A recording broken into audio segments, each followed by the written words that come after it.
Chapter 45. Liberation Day 9. Oleander. Oleander took a seat at the bar and motioned to Yarrow. "I heard a rumor you weren't permitted to attend the war council," Yarrow said from behind the bar. "Yeah, not just a rumor, but the majority of my fleet belongs to the Empire."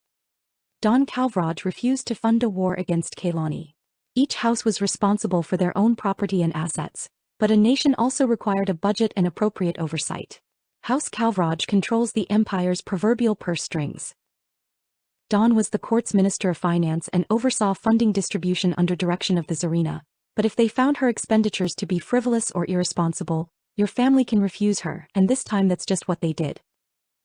If any action is to be taken, it must be funded by the houses individually, and they must face any consequences without the backing of the Empire. "I hope you don't think I'm going to try to change his mind. My father is not easily swayed," Yarrow said as he passed Oleander's drink across the counter. Don and his house took this responsibility deathly seriously. Due to the essential role they played within the Lamentic society, House Calvraj existed outside the normal Lamentic power structure. "Not today," Oleander chuckled. "It was a bad call, but I accept it. Trying to assassinate a defender has never been a real concern, even if they serve one of Aisha's disciples. That Lamentic child should have been killed already, but now they're the adopted daughter of the new Cletharian queen. I don't know about you, but I'd rather not face her wrath either way. I suspect things are about to get interesting." "I look forward to the rumors," Yarrow snickered. "I don't," Oleander sighed dramatically. "That ring might stop her from declaring war on us, but as long as she controls the Pilf Gate and can ban us from using her shipyard, which I just negotiated access to, she can still hurt us.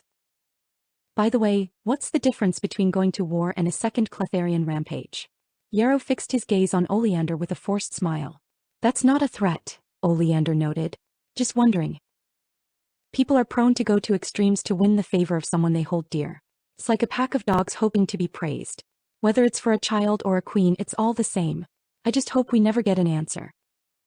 Oleander raised his glass as if in toast, downed it, then got up from the bar and headed for the door. A muscular Lamentic woman glanced at him as he passed by her table. "If you're desperate to pad your fleet, Delphine is still on the table." "Larkspur," Oleander sighed. "No, she's not. That would actually be interesting. My offer is still open for negotiation. If her legs opened as readily as her books, we'd have something to discuss," Oleander scoffed. "Try showing her a little spine," Larkspur laughed. Oleander rolled his eyes and kept walking. Trudy. The flesh row vendors had a good relationship with security, but nobody recognized these people and they weren't following local laws either. For that matter, she wasn't convinced they knew what the word consent even meant. They insisted on being respected without showing any. All the Lupian troopers were a part of Paklaroo and she was unimpressed. They claimed they were sent to the hotel to investigate a potential changeling sighting. They had taken Kali's friend Bruno and the injured Udbar into custody, and she knew for a fact Bruno had already been tested by the government and been cleared. This was idiotic. She'd even yelled popcorn just to make a point. If there was a changeling within earshot, that would have sent them into a blood frenzy, but the Laru troopers didn't even flinch. It was just an excuse, nothing more. Bruno had said the Udbar had a Lamentic girl with him who had also been injured but not as badly. The Lupians didn't seem to know that, but seemed eager to get to the upper floors. Somehow the stairwell had become inaccessible beyond the 10th floor. She didn't know any more than that. Trudy suspected the shooter had been positioned somewhere in the hotel they originally booked for the event. It did have the best aerial view of the city, which is why they held it there in past years. In the midst of all these changes, Mistress Kaylani hadn't given any warning or issued a public statement.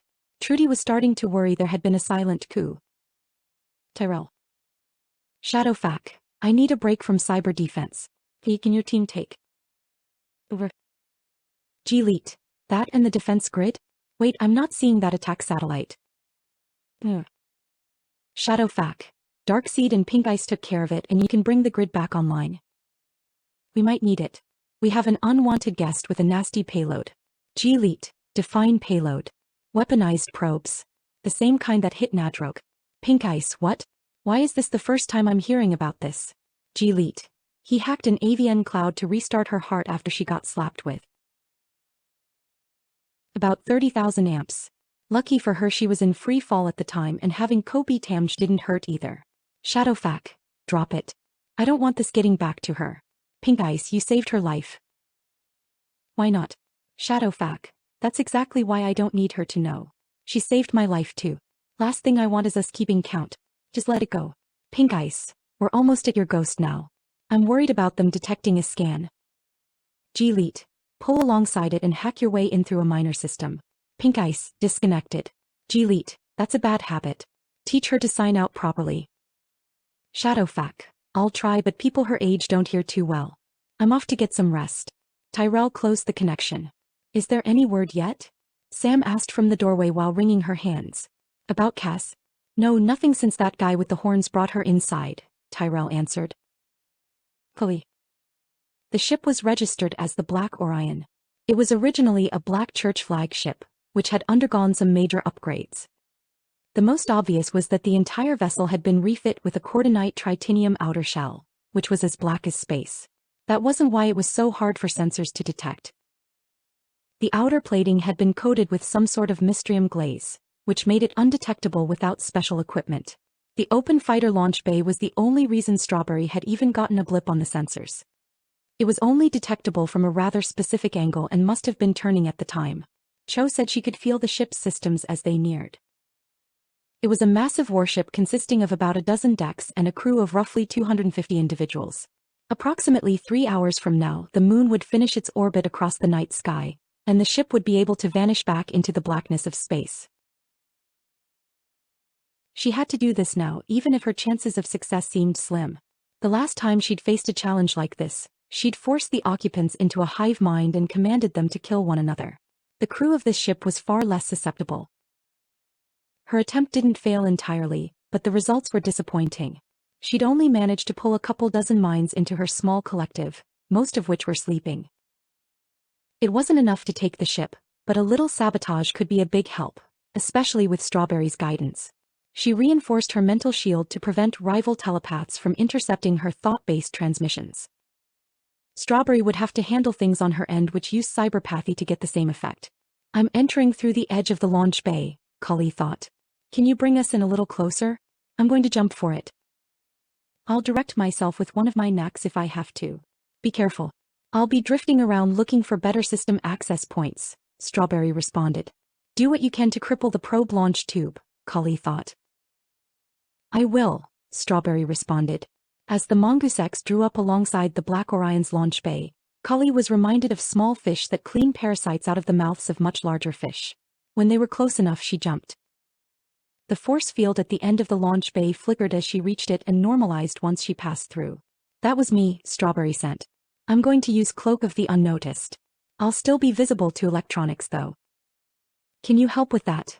Cully asked. Not from here. Just get started while I look for a better system access point, Strawberry responded. Can you tell me what I'm looking at?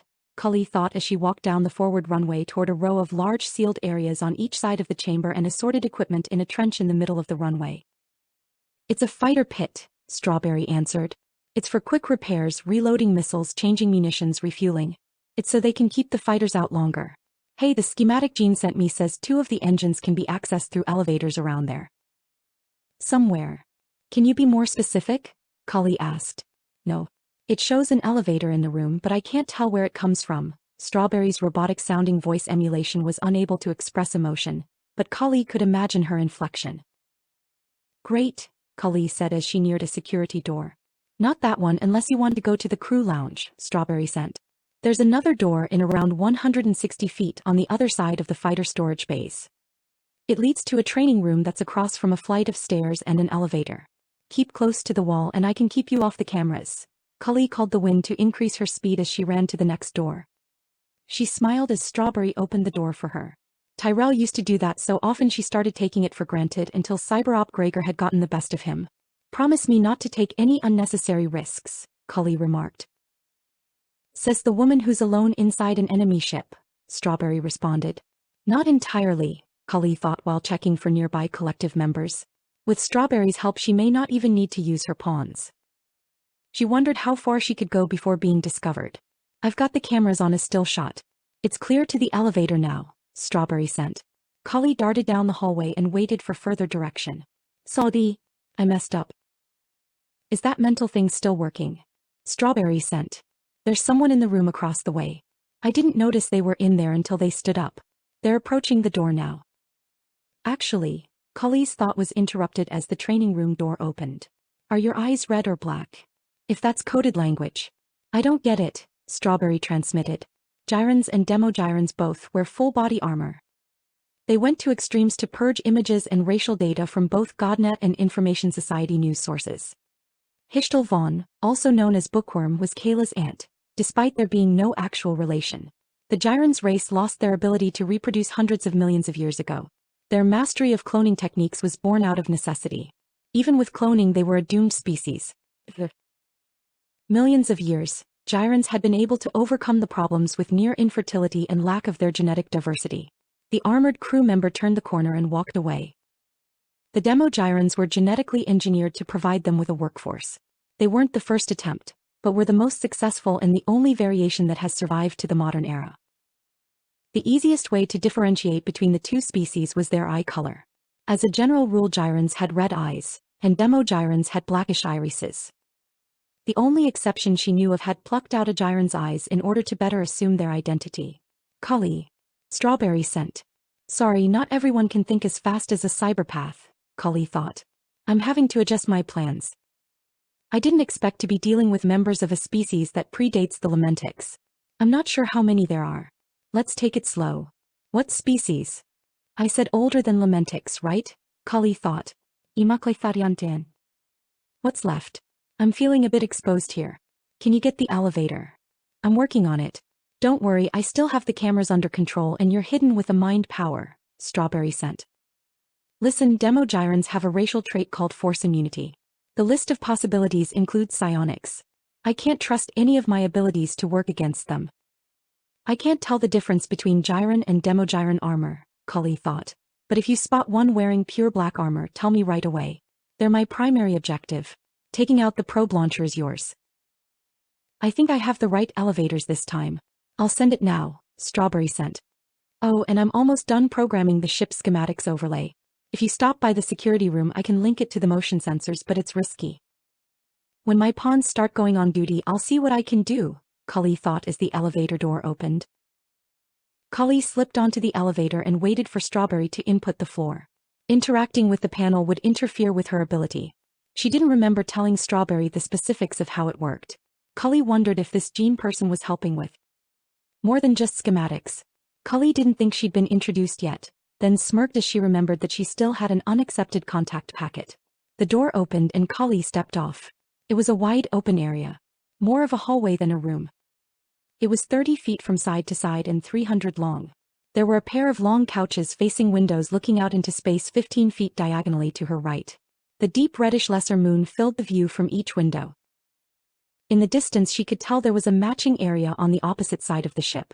In the center of the lounge area, a strip of floor was raised slightly, implying it was part of a wide hallway running the length of the ship. She could see a normal-sized doorway directly to her left, and another further down with a much broader door directly across from it. For such a large area it seemed too empty. She reached out with her psyche. She felt two minds beyond the larger door, others spread throughout the ship, and a singular epicenter where there was either one incredibly powerful consciousness, or a major concentration of individuals. I'm too exposed here. There are two people behind that large door. What room is it, and can it be electronically opened? Cully thought as she sprinted to the wall next to the door. Quartermaster's office. That's the officer in charge of supplies. There's a second further down. Whoever designed this ship was big on symmetry. That door normally requires a key card to access. I can unlock it, but that's all I can do from here, Strawberry scent. I may have an idea. Dum a favor. Can you check the cameras down the hall and see if there's a concentration of people? Cully thought. Yes, the briefing room is in use, Strawberry responded. The majority of the crew members she'd pulled into her small collective were sleeping at the time, and were just preparing to come on duty now. However, she could feel one nearby that was wide awake. They were near but among the others. The trance-like state they'd entered while working out had made their minds easier to take control of. They were only about 150 feet away from her. Not knowing their native language would reduce the effectiveness of any commands she attempted to issue. She urged them to come to open the door and wait for further instructions. She'd expected her new additions to be incorporated into the whole, but the Cletharian hive mind rejected them. She had the impression that there was some ancient dispute between the species. The former queen had stressed the need for trust. It was clear that the Clethar would never trust a Gyran. Kali would eventually have to sever her connection to her lesser collective, which would leave them unable to think for themselves. Either way, she'd sentence them all to death. It was just a matter of when and how. A muscular Demogyran rounded the corner. They were wearing gray metallic full-body armor, as was traditional for their people. The markings on his helmet was all that visually differentiated him from the others. His was painted with intricate white interlocking spirals. He was necklace. Kali waited for her pawn to open the door. 2 soldiers were stationed in the room. One sat in a chair to her right with a weak blue glow, and the other was seated at a desk wreathed in green with a narrow red border. Her instincts screamed warnings deep within her as the further man turned to look at her and spoke urgently. A stream of blue energy flowed from the closer of the two. Kali sped into action. Electricity flowed through her right tail as it emerged from its hiding place, lashed out, and seized the closer of the two around the neck, forcing him to the ground. The further opponent chanted softly and red energy flowed around him as he attempted to focus. She leapt the 15-foot distance between them, dragging the other across the floor behind her. Kali had undergone training in battle magic, which gave her a significant advantage. She didn't need to waste time on incantations. She drew her sword and slashed downward as she landed. It passed through his armor as if it didn't exist. I guess I could have bested Shivar, she mused. I forgot what I made this from. I'll need something I can block with. It ignores the existence of normal metals. She sent a second jolt through her tail to finish off the man on the floor. The other man lay choking on his own blood while trying to complete his incantation. She directed her pawn to step inside and close the door to the corridor. I've taken out the quartermaster. Can you unlock the supply room? Kali pushed up the heavy entryway door and looked through the assorted boxed items, shelves and weapon racks. There weren't any extra suits of Gyran scout armor stored here.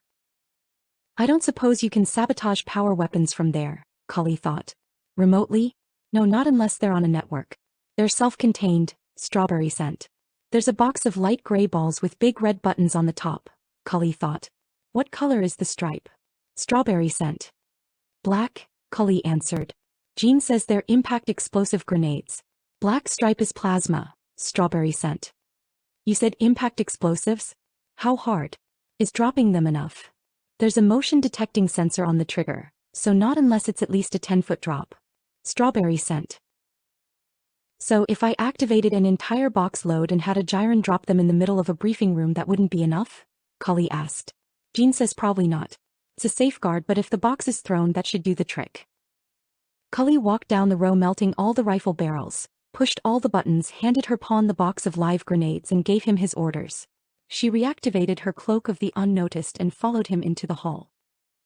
Kali smiled at Strawberry's attempt to distance herself from the consequences of someone else's actions. Watching everything through the cameras provided an extra degree of separation.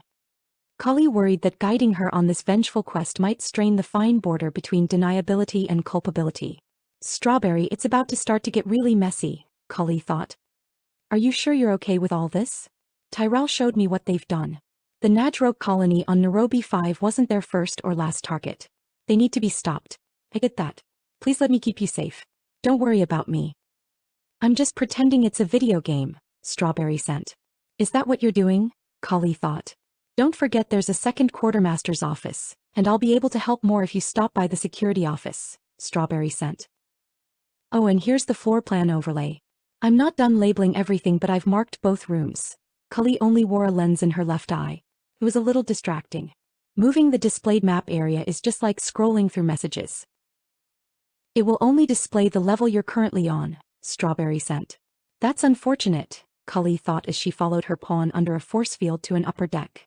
The energies flowing through the barrier blocked her enhanced vision completely.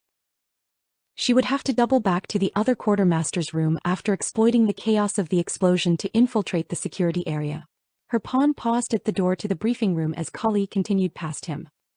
The section of hallway ended in a large open area that was roughly a 60-foot square with 3 doors set into walls recessed from the surrounding walls on either side. The hallway resumed on the opposite side. The ceiling in the middle of the room opened to 2 upper decks. Crossing the center to get to the other length of hallway was the most direct path to the security office, but was ill-advised. She tightened her grip on her collective as she instructed them to start their attack and sprinted to a wall diagonally across 50 feet, slightly to her left, making sure to keep clear of the upper floors. As the grenades exploded, she shattered her concealment, bursting through the wall. According to Strawberry's map, the back door to the security room was 35 feet from the shattered wall. Security fields flickered between bars as she raced through the brig. As the power to the cells failed, she thought she saw someone beyond the bars. She couldn't feel their mind but could sense the presence of 3 people inside the security office. One of which was really close. Door, Cully thought. The light above the metallic entry changed color. A loud clank echoed through the room as the magnetic seal was deactivated. Cully kicked open the door and swung at the closest soldier, diverting her first swing to avoid hitting a nearby computer. She missed both him and the electronics as her second blade, wielded by her right tail, passed through their armor unimpeded, cutting deep into their spine. Her left tail slid out of her left pant leg and unleashed a bolt of lightning above a table on the far side of the room, missing a pair of soldiers completely. Their chairs fell to the floor as the soldiers stood. One soldier assumed a low Jitado combat stance while the other drew their sidearm but wasn't quick enough to take a shot.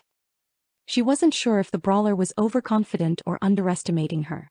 Her right tail tugged the impaled guard to the ground and flung them across the floor as she freed her sword from their spinal column. She struck at the mind of the soldier with the pistol, who fired and missed. His partner proved immune to Mistrionics-based attacks as fire and lightning erupted around him. As he rushed and swung at her, Cully recognized the reddish glow of the stunning fist Kobe tangibility as she evaded his fist. Her left tail slid back into the fold of her pant leg as her right handed off her sword, then lashed forward seeking his pistol, just to retreat in pain as he fired. She lowered herself as she spun in a circle, slashing upward through the brawler, who collapsed to the floor in a heap. Her injured right tail retreated to the safety of her armor. The remaining soldier fired twice. She deftly avoided both shots. He instinctively tried to get out of the way but to no avail. Smoke billowed out of his armor as his body burned. Cully stabbed him for good measure after he fell to the floor in a smoldering heap. A tremor passed through the ship. "That's one engine down," Strawberry sent. Cully smiled. She could feel her saboteurs making their way through the ship. Some had killed their bunk mates, 1 was headed to the launch bay, 5 were heading to requisition weapons from the quartermaster, and 2 were finishing off the few soldiers who had survived the explosion. She looked at the code on the back of the computer so Strawberry could read it through her lens display, then slid the dead guard's ID badge into a slot while holding their hand against a scanner pad, allowing Strawberry to infiltrate the system. "I'm in," Strawberry sent. "Can I ask you a question?" "Go ahead," Cully thought in response. "What does fried gyron smell like?"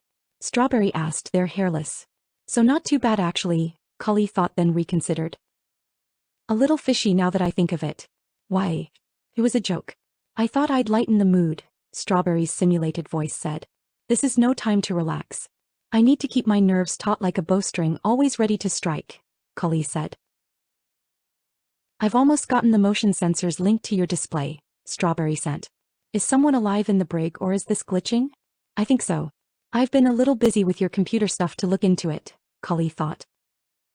"I should probably do that now." "Uh-huh," Strawberry sent. The emulated voice needed no inflection. "You forgot, didn't you?" Cully shook her head and smirked as she re-entered the cell block. "Do you speak common?" she said aloud as she approached the second cell. While tearing through the back wall, she had destroyed a control panel set into the wall. "I do," a deep voice rasped like an old hinge. Psionics seemed ineffective on their prisoner, so Cully took a moment to switch her toggled abilities before taking the last 2 steps.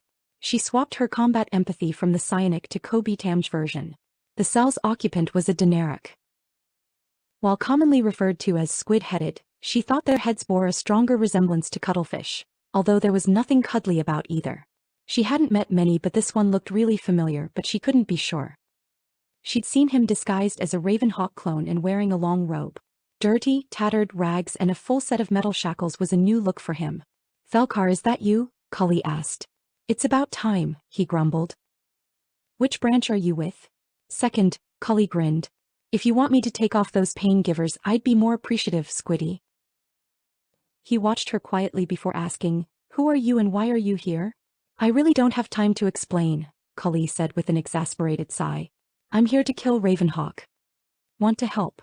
More than you know, but you're going to have to clear up a couple things first. I don't know you. What did you mean when you said you're with the second branch? You're here, I'm here.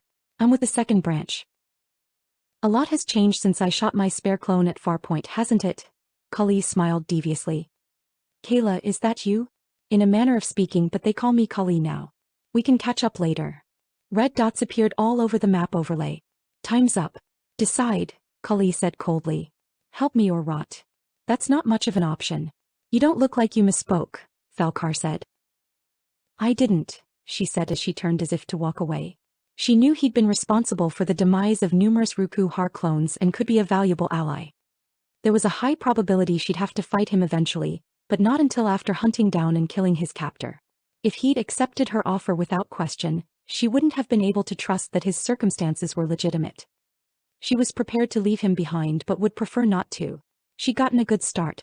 Kali was at a massive disadvantage, even if the well-timed bombing had thinned the enemy numbers substantially. It was helpful to have 20. No, a few more had been sacrificed. Only 18 of her pawns remained, but they'd finally taken control of the second quartermaster's office. Kali smirked. She should have listened to Strawberry. She would have wasted fewer pawns if she'd dealt with the other quartermaster herself. There were still a lot of red dots. Unfortunately, the motion sensors were unable to differentiate soldiers from pawns. Just let me out, Falcar chuckled. I'll gladly accept my only choice. Kali sent an instruction to her collective to not target Daenerys. Kali telekinetically crushed the bars. Use combat empathy. Over a dozen soldiers are mentally under my control. They won't target you, Kali said while freeing him from the shackles, each of which bore intricate runic engraving used to seal his neck. After the last of his restraints was removed, he was encompassed by an emerald green glow which would be invisible to normal vision. It was nice to have a bishop on her side of the proverbial board. She considered her analogy. Strawberry had to remain a non-combatant, which would make her the king, and of course Kali was the queen. Unfortunately, there weren't enough pieces on her side of the board to protect her king if Strawberry was spotted. Falcar, there are a few bodies in the next room and one had a sidearm.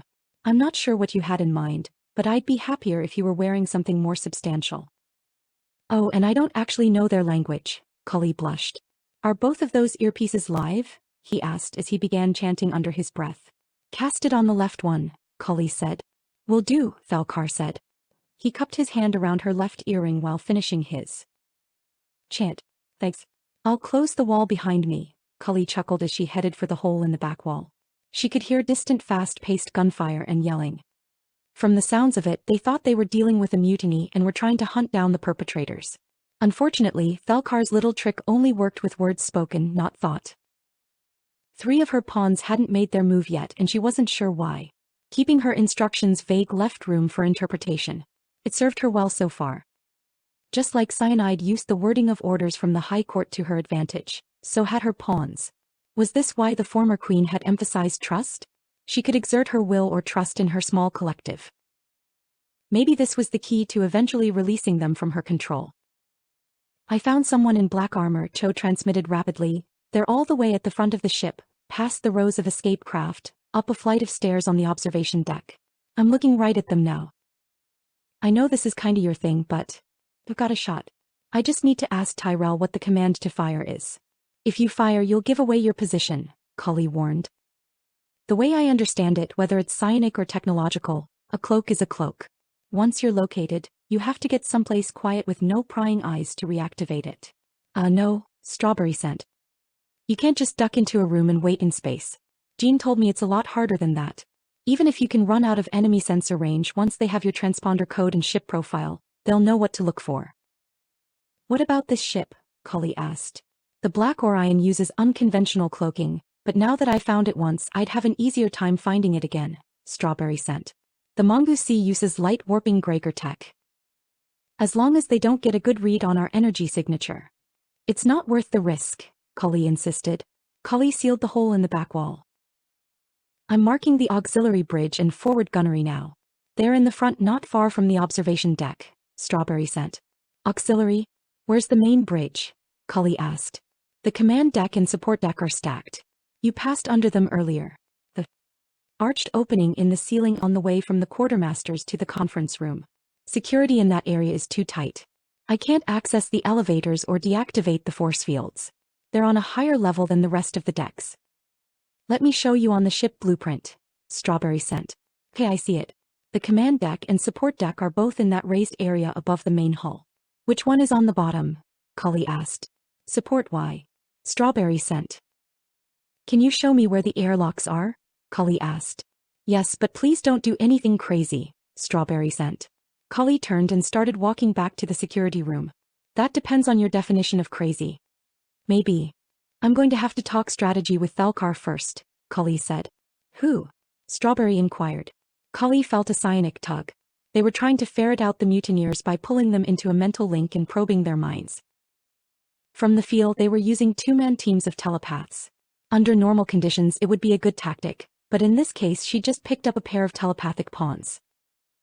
She directed the pair to continue their assigned task, while adhering to her imperatives. Bringing more people into her collective would become their version of sabotage. If her objective was to take the ship, this could swing the balance, but the Black Orion was too dangerous. She didn't know if there was enough mystrium in that glaze to open an interdimensional rift, and she would rather not find out. There were far worse things than Drudge waiting beyond the veil. She shivered at the memory of being ripped apart by a rash ray. Who? Strawberry repeated. I have another helper. They're getting changed in the security room. I wouldn't look if I were you, Cully answered. I'll have to ask if there's a way to purge a cyberpath's memories. I warned you, Cully giggled as she listened by the door, waiting for the sound of the pistol being holstered. Tell me when you're ready. I want to coordinate our efforts, Cully said. Oh, and considering who I had to fight the first time I met Raven One, I should probably say popcorn just to make sure you're not another changeling. What would you do if I was? She heard him chuckling on the other side of the door. I may not have Thalu waiting nearby in a mauler, but I'm stronger than I was then. Thalu, she's with the first branch if I recall. How is she? Thalkar asked. Did Raven 11 killed her, Cully said coldly. He was a red-eyed demogyron. One of a matching pair. I'm sorry to hear that, Thalkar's words sounded genuine. 11's already dead. I saw to that. I asked Gaurun to deal with the others, but I'll have to eliminate the other red-eyed clone before we leave, Cully said. Not if I get to him first, Thalkar snickered. You can come in now. After a short discussion, it was decided that while she assaulted the main bridge and the support deck, Thalkar would target forward gunnery, followed by the auxiliary bridge. If it looked like Raven One was going to intervene, Strawberry was instructed to do what she could to warn Thalkar. Using the optical overlay as a guide, she traced out the main deck layout for Thalkar. Thalkar. Ajagaltim, referred to as Goliath, had been the second root of Project Acorn. Thalkar had been his apprentice, and appointed as the leader of the second branch after his mentor's betrayal. Goliath had been offered a high-ranking position in the Information Society in exchange for a list of Acorn operatives. This risk was why each of the roots managed a single branch.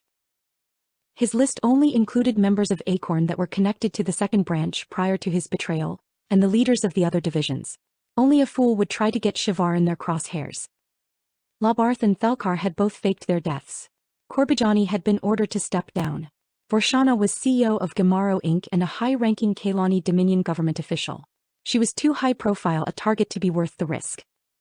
Her talent for reprogramming the minds of any would-be assassins exponentially increased the risk of retribution. As a founder-ranked member of the Black Church, Labarth had resources which had greatly enhanced Thalkar's education in the mystic arts. This was both fortunate and unfortunate. In equal measures. The same knowledge of ritual casting which had allowed him to assist with containing and relocating Kayla's soul had damned him to be used by Raven One to enchant the Mystrium cores which had caused so much devastation. The orbital insertion probes which those cores were loaded in were black tech. Their use was a direct violation of a treaty the Black Church signed long ago. Under the terms of that treaty, the Information Society was to oversee the disposal of the devices. He suspected Goliath's continued treachery explained how they came to be in Raven One's possession. Labarth had once told him that every time you meet someone it's like dropping a pebble into a pond, it makes ripples. Friend or foe, the more people you come in contact with, the higher the likelihood of those ripples intersecting. It was far from a perfect analogy but worked well enough. To think the same girl he had once saved would one day rescue him. The Lamentic woman who built the soul trap he'd used on Kayla had later helped with the transference ritual. Thalkar found himself wondering how far her ripples extended. No, it couldn't be the same girl. Was this the other that Labarth had cautioned him about? She was meant to be mortally wounded while slaying her brother and Koran on Midguard. But then again Kayla was supposed to kill Raven 1 and he still lived. She said she killed number 11. It was hard to pinpoint exactly where Labarth's predictions started going awry. The first major point of divergence he was aware of was when she killed her spare clone at Farpoint. Thalkar reconsidered. It was always tricky to isolate the key link in a chain of events. Vorshana freed the abomination they'd been experimenting on, even naming it Silenix. If that monstrosity hadn't created a hole in that back wall, Kayla wouldn't have learned about her spare body so early. Labarth had warned him there were others trying to guide the course of events, each with their own ideal vision of the future. The volume of Phantom Hound messages he'd received over the years that required the recipient to fill in the blanks spoke volumes. It had long been clear that the potential futures would always fork.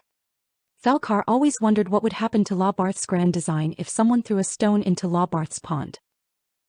Thalkar's confinement on this ship was either the result of unforeseen meddling or a variable that defied all his machinations had emerged. Kali's plan to walk along the outer hull to reach the main bridge was a solid indicator that she was the chaotic factor in play. 3 fist-sized spheres of compressed plasma orbited around his head waiting to be directed by his will. Each spinning orb consumed a single toggle. Thalkar paused at the door to forward gunnery, placed his hand against the door, and mapped the room with a faint vibration of his fingernails touching the metal. There were 3 sitting at stations on the left side of the room and another 2 straight ahead. 5 was more than he had bargained for. He'd have to adjust his approach to compensate. When utilizing mystrionics, the rhythm and intent are more important than the actual words spoken. His tongues spun around each other as he prepared to finalize the next spell in his arsenal. Thalkar preferred the practice of recasting every spell. Each ability rank maintained the same pattern, diverting as it crossed from one rank to the next. The intonation varied between disciplines, but not so far that one couldn't shift your intent. There were limits, of course, but Thalkar had spent years learning where those lines were and where they blurred. Mystrium was taboo on his homeworld. Denerics were normally one of the most telepathic species in Corellis. They had a distrust of anyone whose minds were closed to them. A small percentage of the population experienced an aberration referred to as a genetic flip, which permanently sealed their mind to psionic abilities and opened them to the use of mystrionics in equal measure. If they had once been a greater psionicist, they become immune to mental abilities and become a greater mystrionicist, often without any ability to control their new talent. His awakening was the fault of the Black Church, which didn't warn his people that they baked mystrium into every brick of their buildings. He was distrusted and imprisoned for the crime of mystrium exposure. It was a Death Walker who had unwittingly freed him. He had been exiled as his reward for killing the mind-hunting fiend. Labarth had been involved in the arrangement in more ways than one. He was both responsible for the Black Church being allowed to build on their homeworld and for arranging the terms of his exile. Looking back on it, he couldn't help but wonder how much of his life had been orchestrated by the old Lupian. An alarm sounded throughout the ship, and he heard the bulkheads begin lowering due to a sudden hull breach. That was the signal he was waiting for. The energy flowing through the door, magnetically sealing it, was negated as he finished his incantation and started the next. He had to take out all 5 before the bulkheads locked in place, canceling the breach warning. As the doors sprung open, Thalkar directed 2 of the 3 orbs into the room, speeding to their destinations. When detonated, each orb expanded to cover an area with a 25-foot diameter. The Gyrans to his left wailed in pain, as their armor melted into their flesh under the plasma's intense heat. Having freed 2 toggles, he completed activating combat empathy so he could anticipate his enemy's actions and restarted his chant. The plasma cloud slowly dissipated, revealing the charred remains of the consoles through the miasma. One of the Gyrans at the front of the room opened fire. His remaining orb moved to intercept the shot. Thalkar noted the change in the containment field density. It could only withstand 2 or 3 more shots like that before losing structural integrity. Using it defensively was risky, but he knew his limits. There were 2 consoles at the front of the room. The Gyran sitting on the left still hadn't shown any reaction as the one on the right fired again. Thalkar swiveled his upper body to his right and sent the orb flying at the gunman. The needler round scraped against his armored shoulder as it flew past. The Gyran attempted to dodge the exploding sphere. Thalkar drew the sidearm he'd taken from one of his former jailers and fired in a quick, smooth motion. The impact drove them back into the destructive cloud. Thalkar eyed the non-combatant as his second shot easily penetrated the hostile Gyran's plasma-softened armor. Normally, only the officers carried sidearms. The needler rounds could embed themselves within, but not penetrate the inner hull plating. This was a fairly standard practice to prevent hull breaches. The armored outer hull of military vessels may be resilient enough to stop heavier munitions, but this wasn't the case with most civilian or corporate vessels with the exception of trillium tankers. The sidearm heat taken from the guard didn't conform to this standard. It felt much heavier and had more kickback than he was comfortable with. While summoning a new plasma orb, Thalkar ejected the clip, then emptied and reloaded it to lighten its weight. He pocketed the excess rounds before returning it to the holster. Thalkar watched as the remaining Gyron walked over to a terminal at the front of the room. From the looks of it, they were disabling the ship's auto-defense systems. They must be one of the Gyrons under Kali's influence. He left for the kitchen area between forward gunnery and the auxiliary bridge. She'd mentioned she was working with a cyberpath. Unfortunately, Thalkar had no way of contacting them to get updates. He was used to timetables being coordinated through comms, preferably by a cyberpath. Kali seemed evasive when he tried to ask her who she was partnering with. The break area was empty. He turned on the water and started filling the sink. Then again, asking if it was Jax had resulted in a surprisingly hostile response. The first time those two had met, Forshana had to threaten both of them to keep them apart, which deepened his suspicion that the girl he met today wasn't the same girl he had brought to Farpoint, but instead was the child that had been sent to Midguard. Yet she seemed to have the memories of both. Thalkar turned off the water and waited for it to settle. He had so many questions and looked forward to getting some answers, but that would have to wait. Some powers required line of sight, others could be done remotely. What he had in mind involved a combination of the two. The Black Church design spells were broken into ranks based on the length of the chant and difficulty involved. In general, each ability was 3 words per rank, provided you had sufficient knack proficiency. Looking Glass was a rank 1 ability permitting the caster to use any reflective surface to look into a different area without being present. At rank 5, casting Grand Delusion would require him to have direct line of sight, but Daydream could be cast remotely, and should distract them long enough for him to sneak into the room. Stovung. Every nation and faction have their share of secrets, and in her role as an information broker, Bookworm had collected more than her share. When she first met Flare and Volk, she was working on Ilianti cataloging items stored in Black Church reliquaries throughout Corrales. Was given the honorary title of Rune Bearer in exchange for her efforts, which sped her through customs at any starports she visited, and came with fancy robes, but not any real authority or responsibility. She scolded herself quietly for signaling a change in facial expression with her hands. Time and time again Marno had insisted it revealed more than she realized, but she just couldn't break the habit. Even more so today. He was so sweet to her. He had insisted she wear his armor today instead of one of her own decorative scout suits. He valued her safety over his own. She longed for simpler times as she stared out the plasteel window down at the deep fissures etched into the surface of the moon far below. Acorn's nameless alliance had declared her a general without consulting with her first. It was just too much, but she didn't feel like she could refuse, not with everyone watching her. Looking back, if it wasn't for the reassurances and gentle urging of Marno, she probably would have backed out long ago. As she waded through this river of blood, his hand was always within reach to keep her from being swept away, but even after being brought ashore she felt as if their blood still clung to her. How can you offer recompense to the dead? Once that die has been cast, your words can no longer reach them. She felt the weight of all that death, but somehow her old friends never seemed to. Volk killed people professionally and Flare. She shivered and held up her hands as if warding off the memory. When Hishtel first met her, the crimson-haired woman still worked with the Black Church. Her mission records were disturbing, yet she could still smile and laugh. How could she still find joy under a mountain of ash? She first met the pair when they were competing in the Great Hunt of Ilianti, which was a competition hosted once each century. It was a point-based competition and none were awarded for eliminating other competitors. Leading creatures to unprepared or weakened groups or individuals was a frequent occurrence. That's how the duo first met. Flare and Volk were both solo participants in the same day. Flare saved Volk from a Phalanx and Volk saved Flare from an Ivrock, after which they teamed up for the final round. More than half of the remaining hunters died that day, each of which faced their worst possible opponent. In a battle zone spanning 10 miles it seemed highly suspect. That's what brought them to seek Bookworm's counsel, but she never could remember the details.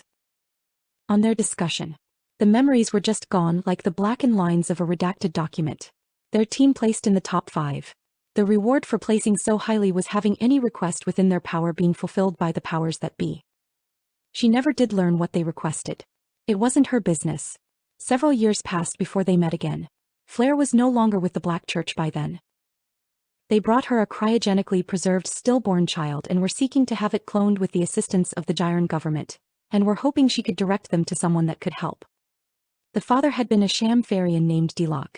He was the only man Volk had ever loved and was very dead. The subterran genomes have changed drastically over the tens of thousands of years since their departure from their ancestral homeworld. Getting pregnant in and of itself was unlikely, and carrying it to term simply wasn't possible. The fetus had comprehensive genetic flaws. It was a mercy it hadn't been brought to term. Despite this, Volk was determined, and a family of Lamentics were willing to fund the endeavor. She helped them get in touch with some specialist and expected that to be the end of it, but it wasn't. She was told a Black Church observer was involved in the process, but didn't understand why. The cloning facilities and AI at Farpoint and substantial additional genetic material were required to make the creation possible. She heard the station was invaded during the procedure, but didn't know the details. After its creation, Kayla's clone had been aged to the Terran biological equivalent of 12 years before being released to the Lamentic families that had commissioned her creation. The Gyron Star Science Council appointed her to monitor the child's development. She didn't work for them but couldn't refuse. Volk and Flair didn't have any more choice in the arrangement than she did, but they accepted it. Took time, but they eventually became friends. That all ended the day she watched Vance, Kayla and Flair board a transport ship on Hyrule. She saw it get destroyed by a malfunction of the Pilth Stargate. She knew what she saw, but just couldn't get over how much this woman calling herself Lady Darkseid looked like Kayla. The video of her swearing vengeance haunted her so. It was as if Kayla had returned from the dead to ensure Hishtal was counted among them. This was just an attempted mutiny. It wasn't her. Marno had foreseen this and had insisted it would end in their favor. She looked up as she saw a flash outside the window. Pink ice, fuck. It's a persistent beam cannon. How do I stop it? G-Leet. Let go of the trigger and push it again until it clicks. Pink ice, what trigger? I sent the firing command directly to the control system. G-Leet. Are you seriously telling me you bypassed manual control? Pink ice, maybe. Is that bad? Delete, did you try resending the command? Pink ice, of course. It didn't work. G-Leet. How hot is the weapon core? Pink ice. Which one? There are 3. G-Leet, the one connected to that cannon. Pink ice, I just said. There are 3. Only one is hot. Oh wait, it just switched to a different core. G-Leet, oh it's a rotary system. At least you won't blow the core. Shadowfac is taking a break. I'll get someone on site to ask him. Shadowfac, connected. Shadowfac, reissue the exact command. Add ,0 at the end. Pink ice, okay that did it. It's off now. Thanks, senpai. Shadowfac. Disconnected. G-Leet, well they know where you are now. Be careful. I'll lecture you about being more patient later. Pink ice, I detected their auto defenses going offline and got excited. G-Leet, you're easily excited aren't you? Pink ice, they started launching escape craft and I didn't want the guy in black armor to escape. G-Leet, black armor? Pink ice, yeah I saw them just standing there on the observation deck. G-Leet, Raven 1 knows better. Congratulations, you fell for his ruse. Make sure to track all the escape craft. Pink ice, I can't get a sensor lock on them. G-Leet, then track them visually. Pink ice, they're as black as space. I can't see them all. G-Leet, just do your best. Pink ice, their Trillium reactor just started going critical. I can't override it. Is this another trick? What should I do? G-Leet, check the internal heat index for confirmation. Once it's verified, move to a safe distance and tell your people to evacuate as fast as they can.